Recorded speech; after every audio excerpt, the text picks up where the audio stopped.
हरे कृष्णा, राधे राधे। आज मैं आप लोगों के साथ विजया एकादशी की दिनचर्या शेयर करने जा रही हूँ। आप लोग हमारी दिनचर्या कैसी रहती है एकादशी के दिन, वो मैं आप लोगों के साथ आज शेयर करने जा रही हूँ। ये तो मैं सबसे पहले तुलसी महारानी का पूजन कर ली। मैं तुलसी महारानी को एकादशी के दिन जल अर्पित नहीं करती हूँ, मैं दशमी के दिन ही जल अर्पित कर देती हूँ।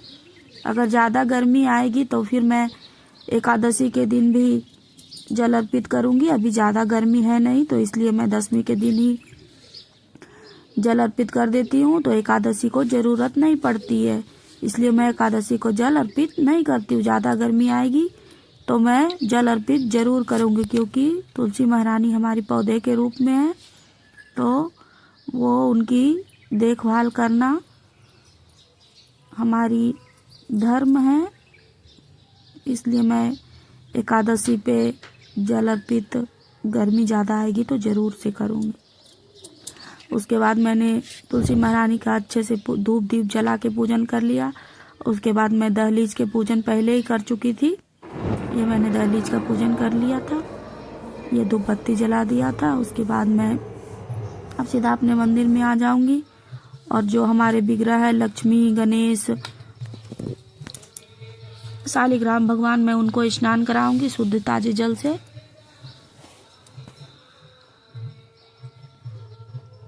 शुद्ध ताजे जल से स्नान करा लिया इस प्रकार से मैंने।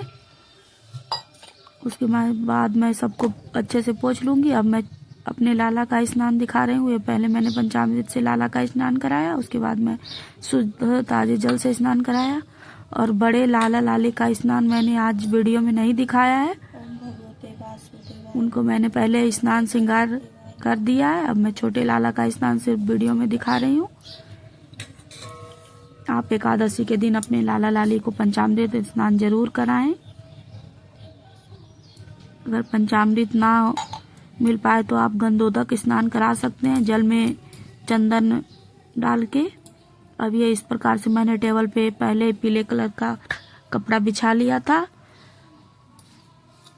अब मैं आज, क्योंकि एकादशी है, तो आज चावल का उपयोग नहीं होगा, इसलिए मैं तिलों का आसन दे के पहले लक्ष्मी गणेश भगवान को विराजमान करूंगी। क्योंकि गणेश भगवान प्रथम पूज्य हैं, तो उनको सबसे पहले विराजमान पूजा में करना चाहिए। इसलिए मैं इस प्रकार से छोटी सी चौकी लगा ली हूँ, उस पर आसन बिछा दिया है। अब मैं उस पर गणेश भगवान को विराजमान करूंगी। ये तिलों का आसन देते हुए मैं गणेश भगवान को विराजमान करूंगी।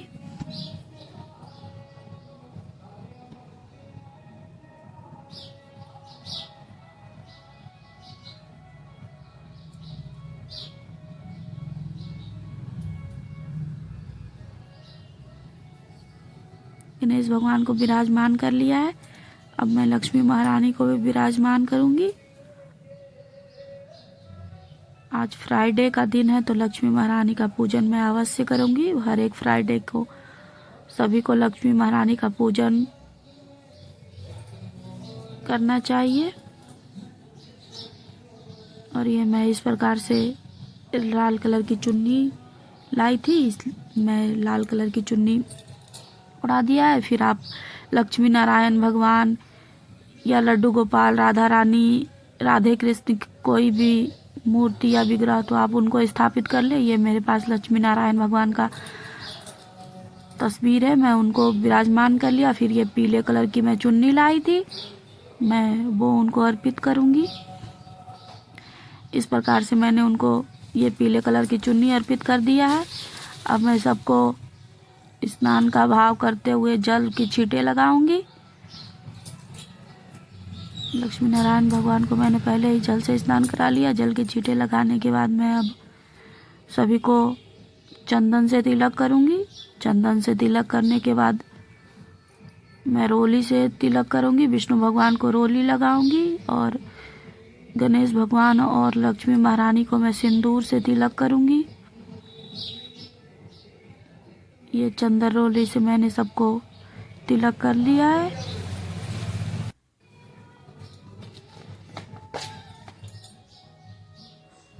ये मैं गणेश भगवान को सिंदूर लगा रही हूँ। ये लक्ष्मी महारानी को मैं सिंदूर लगाऊंगी।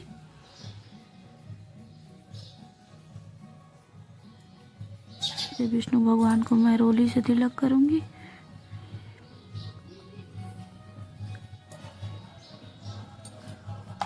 उसके बाद मैं सभी को वस्त्र रूपी कालावा अर्पित करूंगी।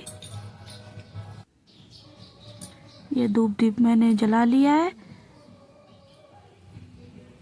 अब मैं वस्त्र रूपी कलावा सभी को अर्पित करूंगी। अग्निदेव को भी, ये मैं दीपक का भी पूजन कर लूंगी। इस प्रकार से मैं दीपक को फूल अर्पित कर रही हूँ।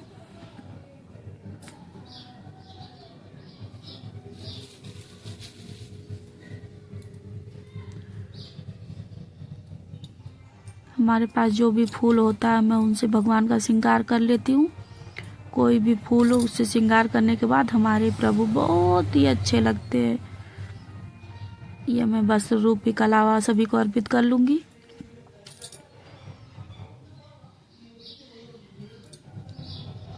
मैं अग्निदेव को भी वस्त्र रूपी कलावा अर्पित करूंगी।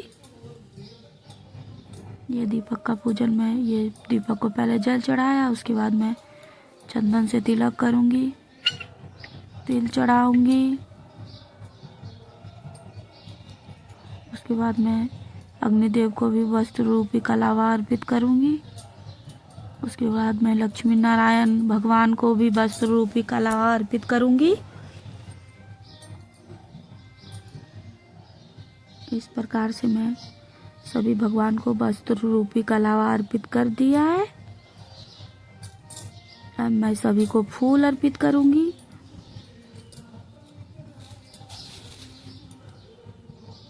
ये पुष्प ये हमारे पास में है इसलिए मिल जाते हैं, और कोई पुष्प हमको नहीं मिलता है क्योंकि हमारे यहाँ पुष्प मिलना बहुत ही कठिन है।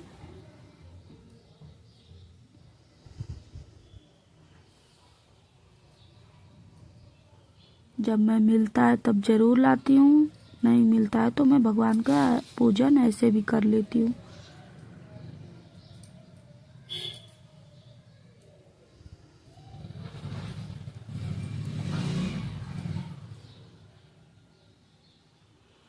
ये मैं लाडो के बालों में भी एक फूल लगा दिया।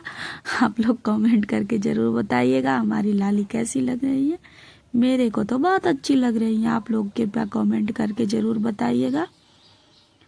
उसके बाद मैं सबको फूल अर्पित कर दी। पुष्प अर्पित करने के बाद मैं अब सभी को धूप दीप दिखाऊंगी।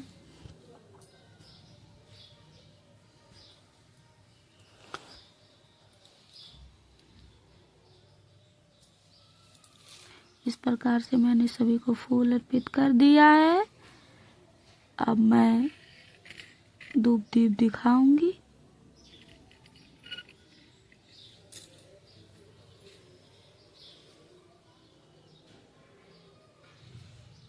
ये मैंने धूप दीप दिखा लिया। अब मैं सभी को भोग अर्पित करूंगी। तो भोग में आपके पास जो भी हो, जो भी फल फ्रूट हो, मेवा मिठाई, आप कुछ भी अर्पित कर सकते हैं। ना कुछ हो तो मिश्री, बतासे, गुड़, कुछ भी आप भगवान को अर्पित करें। भगवान भाव के भूखे होते हैं। भोग जितना भी लगा दे लेकिन हमारे मन में भाव नहीं है तो भगवान उसको स्वीकार नहीं करते हैं। इस प्रकार मैंने केले बैर का भोग लगाया है भगवान को, और लक्ष्मी गणेश जी को मैंने बतासे का भोग लगाया है, और लाला लाली को तिल के लड्डू ड्राई फ्रूट्स का भोग लगाया है। उसके बाद मैं हाथ में थोड़े से पुष्प और तिल लेके एकादशी व्रत की कथा सुनूंगी।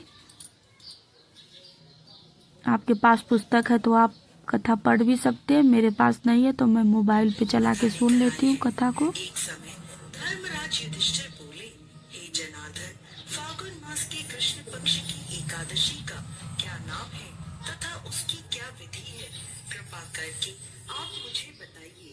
तब श्री भगवान बोले, हे राजन, फागुन मास के कृष्ण पक्ष की एकादशी का नाम विजया एकादशी है। अपने नाम के अनुसार ये बहुत ही कल्याणकारी और विजय दिलाने वाली एकादशी है।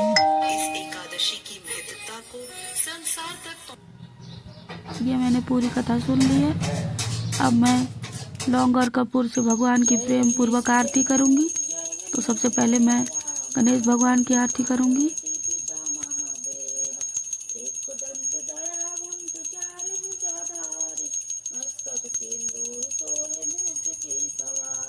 उसके बाद मैं ओम जय जगदीश हरे करूंगी। रोज तो मैं भगवान की मन में बसाकर तेरी मूर्ति अपने लाला लाली का इस आरती से मैं आरती करती हूँ, लेकिन एकादशी पूर्णिमा के दिन मैं ओम जय जगदीश हरे वाली आरती करती हूँ। आरती करने के बाद मैंने तीनों हाथ जल फेर के आरती को ठंडा कर लिया। उसके बाद मैं पूरे घर में आरती दिखा दिया, क्योंकि लौंग कपूर की धुनी हमको पूरे घर में ज़रूर से देना चाहिए। उसके बाद मैं अब फिर से थोड़े से पुष्प और तिल लेके अब मैं विष्णु चालीसा की पाठ करूंगी। तो गुरुवार, पूर्णिमा, एकादशी ये सब तिथियों में मैं विष्णु भगवान की चालीसा जरूर करती हूँ। ऐसे तो एक चालीसा का नियम हमारा रोज का है, मैं सुबह को करती हूँ, या सुबह को टाइम नहीं मिलता है तो मैं शाम को विष्णु चालीसा का पाठ जरूर से करती हूँ। उसके बाद आज फ्राइडे था तो फ्राइडे के दिन मैं लक्ष्मी चालीसा भी जरूर करती हूँ। पहले मैं विष्णु चालीसा का पाठ करूंगी, उसके बाद मैं लक्ष्मी चालीसा का पाठ करूंगी। उसके बाद पूजा में रहे गलती के लिए मैं भगवान से क्षमा याचना करूंगी।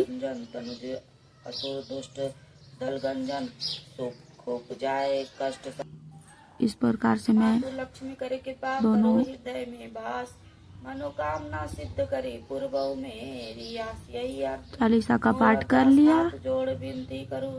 उसके बाद मैं पूजा में रहे त्रुटि के लिए भगवान से क्षमा याचना करूंगी। हे प्रभु, जो भी पूजा में त्रुटि रही है उसके लिए हमको माफ कीजिएगा।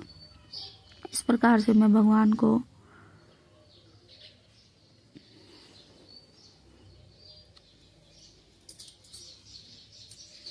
प्रणाम करूंगी, गलती की क्षमा करूंगी, क्योंकि पूजा के बाद हमें गलती की क्षमा जरूर मांगना चाहिए, क्योंकि हम मानव हैं प्रभु, और हम लोगों से जरूर गलती होती है।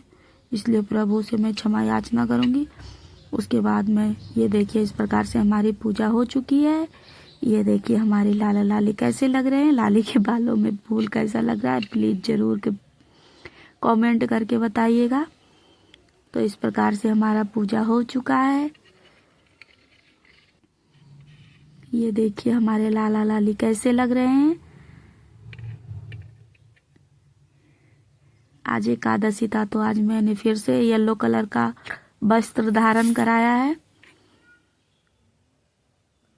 तो आप लोग कमेंट करके जरूर बताइएगा, और चैनल पे नए हैं तो कृपया सब्सक्राइब जरूर कीजिएगा। उसके बाद मैं किचन में आ गई, किचन में आके दूध गर्म करने रख दिया, क्योंकि मैं लाला लाली को भोग लगाऊंगी। धन्यवाद।